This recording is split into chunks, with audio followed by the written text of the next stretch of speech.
اپنے ماحول کے اندر وہ خاص ایک خوشبو پیدا کریں جو رضا الہی کا حضور نے کبھی نہیں سیدہ پاک سے فرمایا کہ باہر آؤ، لیکن حسنین کریمین فرماتے ہیں کہ حضور نے قربانی کا جانور خریدا، پھر سیدہ فاطمہ الزہرا رضی اللہ تعالی عنہا کے صحن میں حضور لائے۔ صحن میں نبی پاک سے زیادہ نازک مزاج بندہ کوئی نہیں کائنات میں آئے گا۔ حضور کے وجود اطہر پر مکھی نہیں بیٹھتی تھی، پسینہ آتا تھا تو خوشبو آتی تھی، لیکن حضور قربانی کا جانور دست مبارک سے ذبح فرماتے اور کہا فاطمہ ادھر آ بیٹے۔ سیدہ کمرے سے باہر آئیں تو فرمایا یہاں کھڑی ہو، میں تیرے سامنے تیری قربانی کا جانور ذبح کر دینے لگا۔ آپ ذرا اس بات کو دیکھو، مسند امام احمد بن حنبل میں حضور نے فرمایا جانور سونا بھی ہونا چاہیے اور اس کی قیمت بھی زیادہ ہونی چاہیے، با اعتبار قیمت بھی زیادہ ہو، مہنگا خرید کے لائے ہوں آپ۔ کیوں؟ اس لیے کہ دینا اس رب کی بارگاہ میں ہے جو بڑی شانوں والا ہے۔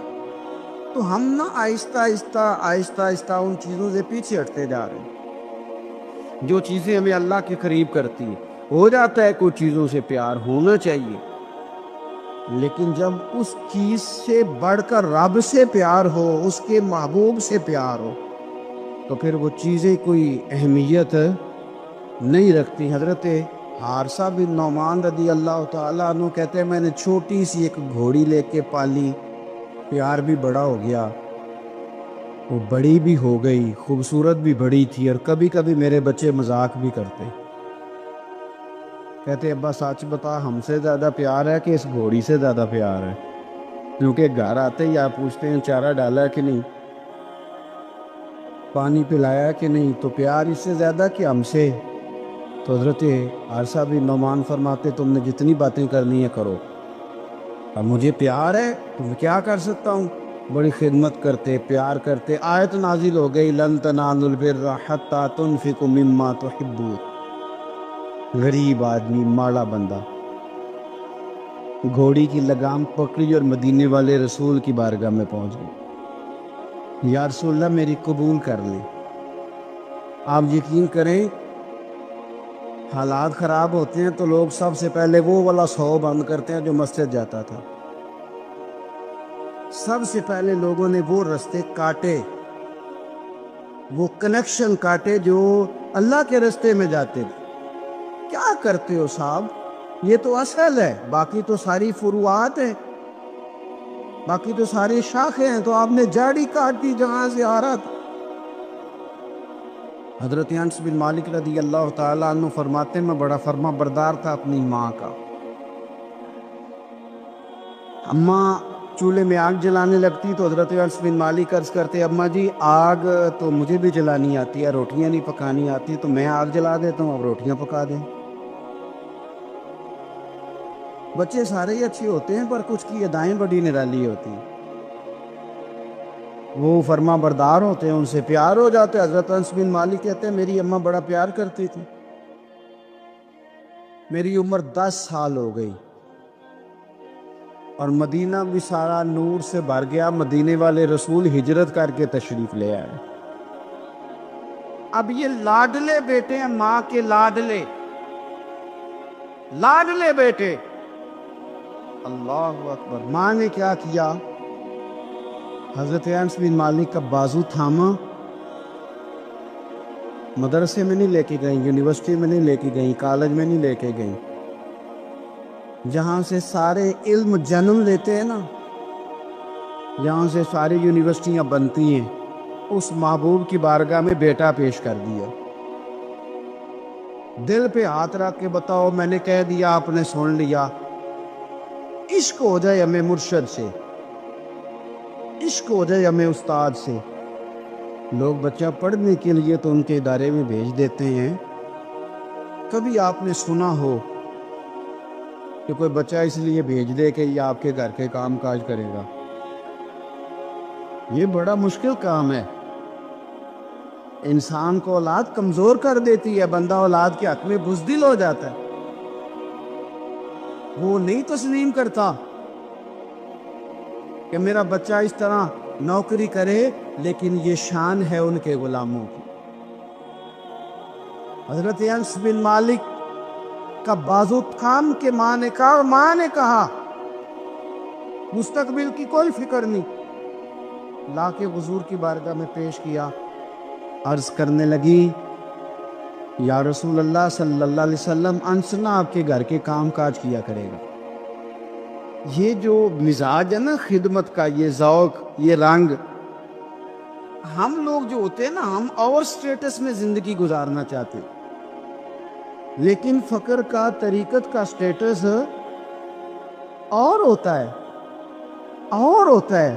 وہ کیا کسی شاعر نے 2 جملوں میں بات ختم کر دی، اسے کیا تیریاں ویکھ کے ادامہ میں مرید ہو گئی۔ تو بعض ادائیں ایسی ہوتی ہیں کہ جن پہ خود بخود پیار آتا ہے، پیار چھلکتا ہے، پیار خود بخود جو ہے وہ عود کر کے نکلتا ہے۔ تو عزیز یاد رکھ لیں، حضرت انس بن مالک کہتے ہیں میری اماں مجھے چھوڑ گئی، کہنے لگی سونیا مما تحبون، پتر مجھے پیارا ہے، چونکہ پیارا ہے تو اب یہ سیدہ فاطمہ کے گھر میں کام کاج کرے گا، چونکہ پیارا ہے تو سیدہ عائشہ صدیقہ کو سودا سلف لا کے دے گا، چونکہ پیارا ہے تو حسنین کریمین کی نوکری کرے گا، حضرت حفصہ اور میمونہ کے گھر کا کام کرے گا۔ انس بن مالک کہتے ہیں میں نے کوئی تعلیم نہیں پڑھی، میں نے کہیں بیٹھ کے کچھ نہیں سیکھا، لیکن آپ کتابیں کھول کے دیکھ لیں، ایک بہت بڑی تعداد ہے حدیثوں کی جو حضرت انس بن مالک نے روایت کی ہے۔ وہ کہتے ہیں میں تو کھیلتے کھالتے ہی مصطفیٰ کی باتیں سنتا رہا اور رب نے مجھے عالم بنا دیا، عالم۔ اور فرماتے ایک دن حضور نے صرف کہا تھا، لمبی چوڑی دعائیں نہیں، اور میں نے کہا بھی نہیں، میں نے نہیں کہا، ایک دن مدینے والے محبوب نے کہا تھا جا اللہ تیرے مال میں بھی برکت دے، تیری اولاد میں بھی برکت دے، ختم ہو گئی بات۔ لمبی دعاؤں کی کیا حاجت تھی؟ ایک جملہ حضور نے فرمایا، اور کیوں فرمایا؟ کہ میری ماں مجھے چھوڑ گئی تھی۔ فرماتے ہیں کہ وہ حضور نے دعا دے دی، میں وہی بیج ڈالتا تھا جو سارا مدینہ ڈالتا تھا، وہی پانی لگاتا تھا جو سارا شہر لگاتا تھا، اسی طرح حل چلاتا تھا جس طرح سارا شہر چلاتا تھا، پر باقیوں کے باغ میں سال میں 1 دفعہ پھل آتا تھا، میرے میں 2 دفعہ پھل آتا۔ آپ فرماتے تھے میں اس وقت موجود ہوں تو میرے بیٹے بیٹیاں پوتے پوتیاں میری اولاد کی تعداد 100 سے زیادہ ہے، اتنی میرے چمن میں بہار آئی ہے۔ دوستو، ایک صحابی تھے حضرت مصعب ابن عمیر، چڑھتی جوانی، بڑے خوبصورت کپڑے، اتنا مہنگا جوڑا مکے میں اور کوئی نہیں پہنتا تھا جتنے مصعب ابن عمیر پہنتے تھے، اتنی اعلیٰ قسم کی چیزیں اور کوئی نہیں کھاتا تھا جتنی وہ کھاتے تھے، لاڈلے تھے۔ کلمہ پڑھنے آئے دار ارقم میں، تو نبی پاک نے فرمایا تو ناز و نام میں پلا ہے، اس رستے کا مسافر کیسے بنے گا؟ یہاں تو ٹھوکریں ہیں، یہاں تو مار کھانی پڑتی ہے، تو کیسے بنے گا؟ عرض کی یا رسول اللہ آپ کلمہ تو پڑھائیں۔ پھر اس بندے نے پھٹے پرانے کپڑے بھی پہنے۔ پھر مولا علی شیر خدا کہتے ہیں میں نے اس نوجوان کو دیکھا کہ ایک پیر میں جوتا ہوتا تھا دوسرے میں نہیں ہوتا، او جیم جان دا کچھ وسا نہیں ہو، یہ جان یار نو دے تے شاد ہو جا، اس سے دل دے ہیں فساد سارے، دل دلبر نو دے تے آزاد ہو جا، جو رکھے آباد تے رو وس دا، تے جدوں کرے برباد برباد ہو جا۔ آپ فرماتے ہیں پھر وہ دن رات کوئی فرق نہیں، غلامی کی، ماں نے قید کر دیا، باپ نے قید کیا، مار کھائی، پہلے حبشہ گئے ہجرت کر کے، وہ بچہ جو کسی کو خاطر میں نہیں لاتا تھا، یہ وہ مصعب ابن عمیر ہیں، اپنی جان پسند تھی تو حضور کے حوالے کر دی، مدینے میں نبی پاک نے انہیں اپنے سے پہلے مبلغ بنا کے بھیجا، ہر سردار کی منتیں کی، ہر سردار کی منتیں کی، کلمہ پڑھ لو۔ وہ چڑھتی جوانی، بڑا بادشاہ آدمی، لوگ اپنا رویہ توڑنا نہیں چاہتے، جو بندہ زندہ ہوتا ہے اس میں لچک ہوتی ہے، جو پورا اکڑ جائے سمجھو مردہ ہے۔ اور جو آدمی لچک والا ہو وہ تو بڑے کام کر لیتا ہے، اور اگر اکڑ جائے تو پیروں میں بھی شے آ جائے تو پکڑ سکتا، یہ سمجھ لینا۔ بہت سارے لوگوں کو زندگی میں کچھ نہیں ملا، اس لیے کہ وہ اندر لچک ہی کوئی نہیں تھی۔ تکبر کے بت بنا کے پوچھتے رہے ساری زندگی تو ملے گا کیا؟ مصعب ابن عمیر کہتے ہیں ہر چیز قربان کر دی حضور کے نام پہ، احد کے میدان میں شہید ہوئے۔ اس نے ہر مہینے نیا جوڑا پہنا، اعلیٰ کھانے کھائے۔ اس بندے کو جب کفن دیا جا رہا تھا تو کپڑا پورا نہیں تھا، سر ڈھانپتے تھے تو پیر ننگے، پیر ڈھانپتے تھے تو سر ننگا، تینوں لب دیں آپ گواچے، پورے وجود کے لیے کپڑا موجود نہیں تھا۔ حضور نے فرمایا سر ڈھانپ دو اور پیروں پہ گھاس ڈال دو۔ بات بیت گئی، وہ جب انہوں نے کلمہ پڑھا تھا اس کو 20 سال ہو گئے، وہ مکے میں دار ارقم میں کلمہ پڑھا تو یہاں ان کی لاش مبارک پر کھڑے ہو کے میرے نبی پاک نے ساری تاریخ دہرائی۔ اور میں یہ وہ نوجوان تھا جو ناز و نام میں پلا تھا، نے بڑے اعلیٰ کھانے کھائے، اعلیٰ کپڑے پہنے، کہ آج اس کا حال یہ ہے کہ اس کے بدن پر کپڑا موجود نہیں۔ پر میں اس طرح کرو ذرا، ساری تاریخ حضور نے بیان کی، لوگوں کو بتلایا، جو نئے آنے والے تھے ان کو بتایا۔ فرمایا اب ذرا ان کو پیروں پہ گھاس ڈال کے قبر میں ڈالو، اور فرمایا ذرا ان کو بھیجو تو صحیح، انشاءاللہ میرا رب جب ان سے ملے گا تو بڑا راضی ہو کے ملے۔ اس ذات کی بلندی کو دیکھیں، اس کے مقام کو دیکھیں، اس کے مرتبے کو دیکھیں، پھر اس کی عطاؤں کو دیکھیں، پھر ہمارے بن مانگے اس نے ہمیں کیا کچھ دیا، اس کے نوازنے کو دیکھیں۔ میرا جو دوست مجھے زیادہ پیارا ہوتا ہے اس کے گھر میں میں سادے شاپر میں سوٹ نہیں لے کے جاتا، میں اس کو منگاتا ہوں، گفٹ پیک میں بند کرتا ہوں، ساتھ ایک مٹھائی کا ڈبہ رکھتا ہوں، اس کو اچھے انداز میں لے کر کے جاتا ہوں کیونکہ مجھے پیارا ہے اور اس کی ادب آداب کا خیال کرتا ہوں۔ تو آپ اس بات کو اچھے طریقے سے سمجھ لیں کہ قربانی کا مفہوم جانور کو ذبح کر دینا نہیں، قربانی کا مفہوم تو رب کی رضا کو پانے کا نام ہے، اللہ کی رضا کو پانا ہے۔ وہ کتنا اعلیٰ ہے، تو جب اس کی بارگاہ میں تحفہ بھیجنا ہے تو پھر آپ نے جانور کو پیش نظر نہیں رکھنا، پھر تو آپ نے اس مالک کو پیش نظر رکھنا ہے کہ جس کے شایان شان ہم کچھ پیش کرنے کی صلاحیت اور قابلیت نہیں رکھتے۔ تو اللہ کی ذات کے شایان شان دیکھیں نا، قرآن مجید نے ایک سوچ ہمارے ذہنوں میں پیدا کی، فرمایا اگر تم چاہتے ہو نا کہ تمہیں بھلائی ملے اور تم درجہ ابرار میں داخل ہو جاؤ، ان الابرار لفی نعیم، وہ ابرار جنہیں اللہ جنت میں داخل کرے گا، تم بر تک پہنچ جاؤ، تو پھر فرمایا لن تنالوا البر حتی تنفقوا مما تحبون، فرمایا تم ہرگز بھلائی کو نہیں پہنچ سکتے جب تک اپنی پیاری چیز راہ خدا میں خرچ نہ کرو، یعنی وہ شے جس سے تمہیں پہلے پیار ہو جائے، جس سے پہلے تمہیں محبت ہو جائے، جو تمہاری پیاری ہو، وہ تم راہ خدا میں۔ آپ اس مفہوم کو اچھے طریقے سے ذہن میں ہم لوگ کیا کرتے ہیں، ایک جانور لینا ہے، بس ٹھیک ہے جی مناسب مل گیا تھا ذبح کر دیا۔ آپ اس کیفیت کو تو سمجھیں کہ یہ تحفہ کسی معمولی آدمی کو نہیں دینا، یہ رب کریم کی بارگاہ میں پیش کرنا ہے۔ آپ ناراض نہ ہوں تو ہم تو معاذ اللہ قربانی کے موقع پر بھی جوے کا انتظار کرتے، آخری دن دیکھوں گا جوا چڑھ گیا دب گیا، اگر تو جانور بڑا نیچے گر گیا تو موج بن گئی، مثلاً کیا ہو جائے گا، 20,000 سستا ہو جائے گا کیا؟ تو آپ کا یہ نفع نہیں کہ اللہ کی رضا کے لیے 20,000 اور زیادہ لگ جائے اللہ کے راستے میں۔ وہ جو سٹیٹس تھا نا رب کی رضا کے لیے دینے کا، اپنی پیاری چیز مما تحبون، اور اس کے تحت ہمارے مفسرین نے لکھا اس سے مراد صرف مال دینا نہیں کہ کوئی بندہ سمجھے صرف مال دوں گا تو نیکی تک پہنچ جاؤں گا۔ وہ کہتے ہیں اگر تجھے برادری پیاری ہے تو برادری قربان کر مصطفیٰ کے نام پر، اگر تجھے عہدہ پیارا ہے تو اپنا عہدہ قربان کر نبی پاک کے نام پر، اگر تجھے علاقہ پیارا ہے تو ہجرت کر رسول اللہ کے نام پر، اور اگر تجھے اپنی ذات پیاری ہے، اگر تجھے اپنا آپ پیارا ہے تو جان پامے نہ جان میرے محبوبہ، میں تے لگیاں توڑ نبھیساں، راہ تیرے وچ رول کے مرساں، تے قدم نہ پچھاں ہٹیساں، سجنا جان امانت تیری، تو جدو منگ سے میں پیش کرے سا، جان امانت تیری جدو منگ سے میں پیش۔ ہمارا جو معیار بنے نا اللہ کے رستے میں دینے کا، وہ بڑا کمزور ہے، اس میں لطف نہیں، اس میں حضرت عبداللہ ابن عمر، یہ سادی باتیں ہیں پر اس کے کبھی حسن کو سمجھیں۔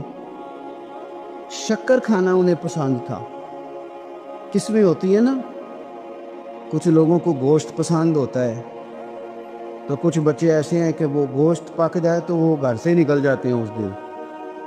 حضرت کو شکر بڑی پسند تھی تو شکر کی بوریاں منگاتے اور وہ منگا کے اللہ کے رستے میں خیرات کرتے۔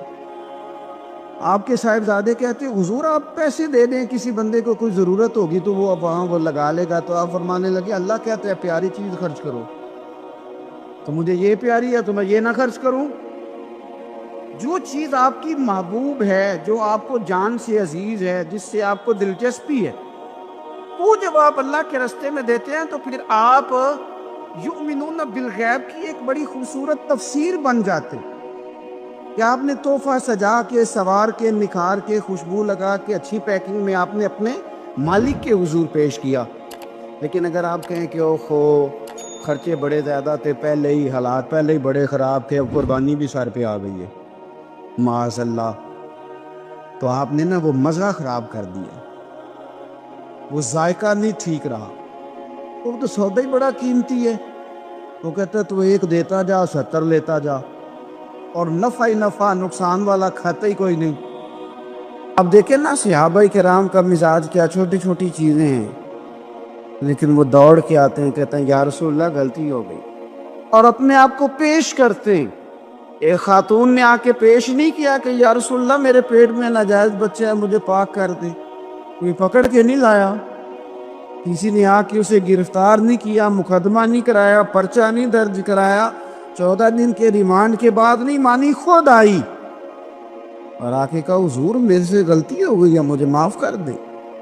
تو رسول پاک صلی اللہ تعالی علیہ وسلم نے بچے کی ولادت کے بعد اسے دوبارہ بلایا، کہا بعد میں آنا، وہ آئی، اسے سنسار کیا گیا۔ تو جب کسی شخص نے کہا نا کہ یہ تو بڑی نفس کے ہاتھوں گرفتار عورت تھی اور کتنا بڑا جرم کیا، تو پھر حضور نے پتہ کیا فرمایا؟ فرمایا چپ کر جاؤ، تم نے گناہ دیکھا ہے، تم نے اس کا احساس نہیں دیکھا۔ جب تک احساس گناہ اور احساس زیاں پیدا نہیں ہوتا، اس کی وجہ یہ ہے، امام غزالی رحمۃ اللہ علیہ فرماتے ہیں جو مومن ہوتا ہے نا، مومن وہ دھاگے کے برابر گناہ کرے تو وہ محسوس کرتا ہے کہ پہاڑ کے برابر گناہ ہے میرے اوپر، اور جو منافق ہوتا ہے نا وہ پہاڑ کے برابر گناہ کر کے کہتا ہے یہ تو دھاگے کے برابر ہے، محسوس ہی نہیں کرتا کہ میں نے اتنے جرم کیے۔ وہ تسلیم کرنے کو تیار نہیں ہوتا، جب تک تسلیم نہیں کرتا تب تک توبہ کا کوئی معنی سمجھ میں نہیں آتا، اور توبہ کریں تو پھر توبہ نہ، اور بھائی جس نے ماننا ہوتا ہے وہ تو اشارے سے بھی مان جاتا ہے، اور جنہوں نے نہیں ماننا نا، میں کئی دفعہ کہتا ہوں یہ میرا جو دور ہے یہ سیانے لوگوں کا دور ہے، سمجھدار زیادہ ہیں، اور سمجھدار بھی اس طرح کے سمجھدار نہیں جس طرح کا معاملہ فہم سمجھدار ہوتا ہے۔ سمجھدار چالاک قسم کے، اپنے حق میں سمجھدار اور اپنے ذہن کے مطابق فیصلہ کرنے والے لوگ۔ پھر ہم بہت ساری جگہوں پہ ٹامک ٹونیاں کھاتے ہیں، جس نے ماننا ہے اس نے اشارے سے بھی مان جانا ہے، اور جس نے نہیں ماننا اس نے کہنا مجھے 24 سال ہو گئے فلانی جگہ جمعہ پڑھتے اور میں ماننے کو تیار نہیں ہوا، نہیں نہ ماننا، تو مجھے 20 سال ہو گئے فلانی جگہ جاتے آتے، بس نہیں ماننا تو پھر مزاج نہیں ہوتا۔ جس نے ماننا ہے، حضرت فضیل بن عیاض رحمۃ اللہ علیہ ڈاکو تھے، اور نرے ڈاکو نہیں تھے، ڈاکوؤں کے سردار تھے، تو ارشاد فرماتے ہیں کہ میرا طریقہ یہ تھا کہ میں ایک پورے قافلے کی صورت میں حملہ کرتا تھا تو لوگ ڈرا کرتے تھے، اگر کہ فضیل بن عیاض کے ڈاکوؤں نے حملہ کیا تو پھر نہیں بچتے، ایک دن گزر رہا تھا تو ایک قاری صاحب آیت پڑھ رہے تھے، لا تقنطوا من رحمت اللہ، اللہ کی رحمت سے کبھی نا امید نہ ہونا، ان اللہ یغفر الذنوب جمیعا، بے شک وہ سارے ہی گناہ معاف کر دے گا۔ آپ فرماتے میرے دل میں بات اثر کر گئی، ماننا ہے نا، جس نے نہیں ماننا اس نے 6666 آیتوں کا ترجمہ پڑھ کے بھی توجہ نہیں کرنی۔ آپ ارادہ کریں نا، آپ اپنی دل کی زمین کو زرخیز بنائیں۔ فرماتے ہیں میں فوراً وہ آیت سنی تو میں رویا، اور میں وہ حافظ صاحب کے پاس چلا گیا، ان سے اجازت لی، ان کے کمرے میں داخل ہوا۔ میں نے کہا آپ نے بھی آیت پڑھی ہے کہ اللہ سارے گناہ معاف کر دے گا؟ تو جس بندے نے کئی سال ڈاکے ڈالے ہوں، بیٹیاں روتی رہتی ہوں پر وہ مال لے کے آ گیا ہو، مائیں واسطے دیتی رہتی ہوں پر وہ لوٹ کے نکل آیا ہو، اب جی اگر وہ بندہ بھی سچے دل سے توبہ کرے تو اللہ معاف کر دیتا ہے۔ تو آفت جی کہنے لگے میں کون ہوتا ہوں تمہیں کوئی تفسیر بتانے والا، میں نے تو قرآن کی آیت پڑھی ہے، میرا رب کہتا ہے لا تقنطوا من رحمت اللہ، تم نے مایوس نہیں ہونا، تم آ جانا، معافی مانگ لینا، ان اللہ یغفر الذنوب جمیعا، اللہ سارے گناہ معاف فرما دے گا، اللہ سارے گناہ، تو یہ تو اللہ فرما رہا ہے۔ فضیل بن عیاض کہتے ہیں میں نے کہا ختم ہو گئی بات، توبہ بھائی۔ واپس آیا تو وہ میرے ساتھ جو تھے نا، ان سے میں نے کہا سردار نیا تلاش کر لو بھائی۔ اب ارادے بدل گئے، پروگرام کچھ اور ہو گیا، اب تو لوگ ہمیں تانے دیں گے، اب تو لوگ باتیں کریں گے کہ اوتھے کی لین جانا ہے۔ فضیل بن عیاض کہنے لگے بس بھائی توبہ کرنی، اب تم کوئی اور سردار تلاش کر لو، اور اوپر سے نہیں کہا، توبہ کی تقریریں نہیں کی، دوسروں کو میسج نہیں بھیجے، اور لیکچر نہیں جھاڑے، رو کے کہا، درد سے کہا، دل سے کہا۔ تو وہ جو باقی کے تھے نا ان پر سردار کی بات کا اثر ہوا، کہنے لگے سردار ہم نے سردار نیا نہیں ڈھونڈنا، اگر چوریاں مل کے کی ہیں تو اب تو اس طرح تو نہ کر، توبہ بھی مل کے ہی کریں گے، اب اللہ اللہ بھی مل کے ہی کریں گے، اب بس تو اگر ادھر جائے گا تو ہم بھی تو جائیں گے نا۔ اللہ اکبر۔ فضیل بن عیاض کہتے ہیں ظاہر ہے مال لوٹا کرتے تھے، میں نے مسئلہ پوچھا علماء سے تو انہوں نے بتایا کہ یہ تو حقوق العباد کا مسئلہ ہے، جو لوٹا ہے وہ تو واپس کرنا ہی پڑے گا۔ اب میں نے وہ پیسے جمع کیے، اب سارے تو میرے پاس تھے نہیں، جتنے میں دے سکتا تھا دیے، جو کھا چکا تھا وہ رہ گئے، ایک یہودی کے پیسے رہ گئے، اس کے گھر چلا گیا، میں نے جا کے اسے کہا میاں میں نے کر لیا توبہ، اور میں وہ فضیل بن عیاض ڈاکو ہوں جس کے تیرے گھر سے اتنا مال لوٹا تھا، میرے پاس پیسے کوئی نہیں، وہ پیسے لگ گئے، اب تو اس طرح کر مجھے معاف کر دے۔ وہ کہنے لگا نا جناب، یہ بھی کبھی کبھی ہوتا ہے، لوگ نہ شرافت کو بزدلی سمجھ لیتے۔ فضیل بن عیاض سے کہنے لگا میں تو پیسے لوں گا، ایسے تو نہیں معاف کرتا، آپ فرمانے لگے پیسے تو کوئی نہیں، یہ سچی توبہ ہے۔ وہ کہنے لگا پھر اس طرح کرو، میری اونٹوں کو چارہ ڈالو، پیسے پورے ہوئے تو چلے گا نا۔ کل ڈاکو تھے، ابھی وہ تلوار چلانی آتی ہے، نیزہ چلانا آتا ہے، ڈٹنا آتا ہے، اعصاب مضبوط ہیں، مسئلہ کوئی نہیں، لیکن توبہ سچی کی ہے نا، یہ سچی توبہ والے لوگوں کا طریقہ ہے۔ اسے کہہ سکتے تھے کہ جا آج تھولب دینی لے لے، تجھے کہا معاف کر دے، تو تیار ہی نہیں ماننے کو۔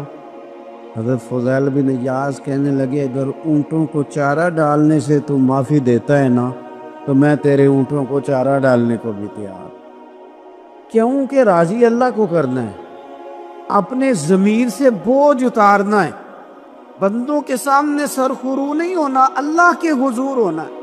توبہ کا مطلب ہے رب کی بارگاہ میں سرخرو ہونا، بندوں کے سامنے نہیں۔ حضرت فضیل بن عیاض سے کہنے لگے ڈالیں گے تیرے اونٹوں کو چارہ، کیوں نہیں ڈالنا؟ 2-4 دن چارہ ڈالا تو وہ یہودی ایک دن کہنے لگا کہ یہ نا ٹھیکریوں سے بڑی ہوئی تھیلی ہے، یہ تو ذرا اٹھا کے لا۔ حضرت فضیل بن عیاض نے اٹھا کے اسے دی، جب اس نے کھولی تو اشرفیوں کی بھری ہوئی تھی۔ تو آپ فرمانے لگے تو کہہ رہا تھا ٹھیکریاں اٹھا کے لا۔ کہنے لگا میں تورات بڑی پڑھتا ہوں، عالم ہوں، میں نے تورات میں پڑھا تھا کہ مسلمان جب سچی توبہ کر لیں گے نا تو رب ٹھیکریوں کو بھی سونا بنا دیا کرے، پھر یہ مٹی کے ڈھیلے اشرفیاں بنا کریں گے۔ تو میں نا تیری توبہ چیک کر رہا تھا، یہ اس میں نے روڑے بڑے ہوئے تھے، لیکن تو اٹھا کے لایا تو تیری توبہ بھی سچی ہے اور تمہارا دین بھی سچا ہے۔ اب اس طرح کر، معافی اس شرط پہ دوں گا کہ مجھے کلمہ پڑھا تاکہ میں بھی مسلمان ہو جاؤں۔ توبہ کے معاملے میں احساس، اور میں نے کہا کہ جس نے اشارہ لینا ہے اشارہ، ایک زازان نام کا نا گویا تھا، آواز بڑی سریلی تھی، شراب خانے میں جب محفلیں سجتی تھی تو معاذ اللہ وہ گانے گایا کرتا تھا، سریلی آواز تھی۔ حضرت عبداللہ ابن مسعود حضور کے صحابی، حضور نے فرمایا عبداللہ ابن مسعود اسی طرح قرآن پڑھتے ہیں جس طرح میرے اوپر نازل ہوا تھا۔ عبداللہ ابن مسعود نا چھوٹا قد اور پتلی پتلی ٹانگیں تھی حضرت عبداللہ ابن مسعود۔ ایک دن درخت پہ چڑھے ہوئے تھے تو کچھ لوگوں نے نا، بچے کرتے ہیں نا مذاق، معاذ اللہ کچھ نے کہا کتنی پتلی ٹانگیں۔ اللہ کے محبوب علیہ السلام نے فرمایا قیامت کے دن عبداللہ ابن مسعود کی ٹانگوں کا وزن احد پہاڑ سے بھی زیادہ ہوگا۔ زبردست صحابی ہے، اور حضور نے فرمایا میں نے جس کو گورنر بنایا، کسی جگہ امیر بنایا، مشورہ کر کے بنایا، اگر میں کسی کو بغیر مشورے کے امیر بناتا ہوں تو عبداللہ ابن مسعود کو بناتا ہوں۔ حضرت عبداللہ ابن مسعود گزر رہے تھے تو وہ جو زازان نام کا گویا تھا وہ گانے گا رہا تھا۔ ہماری جو تقریریں ہیں نا جی، میری طرح کے لوگ، وہ چونکہ جمعہ پڑھانا ہے، 45 منٹ پاس کرنے ہیں، تو نہ وہ ذوق سے تیاری، نہ وہ درد، قوم کی اصلاح۔ ایک میرے اسا فرمایا کرتے تھے تمہارا بچہ بگڑ جائے تو کتنے پاپڑ بیلتے ہو صحیح ہو جائے؟ یکدم خدا نخواستہ خاکم بدہن کروڑ دفعہ اللہ معاف کرے، کسی باپ کو رات کو خبر مل جائے کہ تیرا بیٹا نشہ کرتا ہے، سوئے گا رات کو؟ روئے گا کہ نہیں مصلی بچھا کے؟ لیکن یہ صرف اپنے بیٹے کے بارے میں ہے۔ کاش قوم کے ہر بیٹے کے بارے میں ہمارا یہی ذہن بن جائے کہ یار یہ کیوں بگڑ گیا ہے، اور اس درد سے جب ہم اصلاح کریں گے، تقریر کریں گے، پھر آپ محسوس کریں گے کہ اللہ اس میں اثر بھی پیدا کرے اور اس میں تاثیر آتی۔ حضرت عبداللہ ابن مسعود گزرے تو اب درد تھا نا دل کے اندر، اور اگر کسی نے توبہ کرنی آتے تو جملے سے بھی کر لینی۔ اب گزرے، سریلی آواز کانوں میں آئی، کھڑے ہو کے کہنے لگے کون ہے؟ کہا جناب زازان نام کا گویا ہے، مصطفیٰ کریم کے شانوں والے غلام کی زبان سے لفظ نکلے، کتنی سونی آواز ہے، کاش یہ قرآن پاک کی تلاوت کرتا۔ اللہ اکبر، کاش کوئی ایسا ہو تو صحیح جو ہمیں کہے کہ کاش یار تو قرآن پڑھتا، کتنی سونی آواز ہے، کاش تو نعت پڑھتا۔ کوئی کہے تو صحیح، کوئی کہتا ہی نہیں، کوئی کہتا ہی نہیں کتنا سونا چہرہ ہے، کاش اس پہ داڑھی ہوتی، کوئی کہتا ہی نہیں میری ملت کے جوانوں۔ سینکڑوں لوگ ہیں۔ ایک بچہ مجھے ایک دفعہ ملا لاہور میں تو میرے گلے رکھ کے اس طرح رویا جس طرح کو بچھڑا ہوا روتا ہے۔ کہنے لگا پیر صاحب مر جان لگے ہیں، کوئی ساڈی اصلاح ہی نہیں کردا، کھوب گئے گناہ وچ، کوئی باں ہی نہیں پھڑدا، کوئی ملے تو صحیح یہ ہمارے دکھوں کا مداوا کرے۔